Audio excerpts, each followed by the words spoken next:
148 personnes interpellées hier soir, Céline, après les violences en marge de la finale de la Ligue des Champions. Oui, la défaite de Paris 1-0 face au Bayern a tourné à la colère pour certains supporters. Des violences tout au long de la rencontre aux abords du Parc des Princes et sur les Champs-Élysées. Maxime Brandstatter, vous êtes sur place pour RMC. Je me trouve dans une rue perpendiculaire aux Champs-Élysées. Devant moi, les vitrines d'un coiffeur et d'un magasin de décoration sont brisées. Juste à côté, la carcasse d'une voiture calcinée garée devant un immeuble d'habitation. Un des habitants de cet immeuble est devant chez lui, encore choqué de la nuit. Hier, quand la voiture brûlait, il a eu très peur que l'incendie se propage à son appartement où il vit avec ses enfants. Il nous confie être en plein craquage, que ce soit un match de foot ou n'importe quel autre événement. À chaque fois ici, il y a de la casse, nous dit-il. Un peu plus loin, rue François 1er, ce sont des magasins de luxe qui ont été attaqués.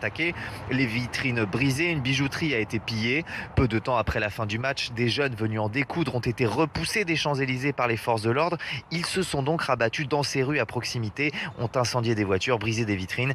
Ici, on ne chiffre pas encore tous les dégâts, mais rien que le pillage de la bijouterie pourrait déjà s'élever à plusieurs dizaines, voire centaines de milliers d'euros.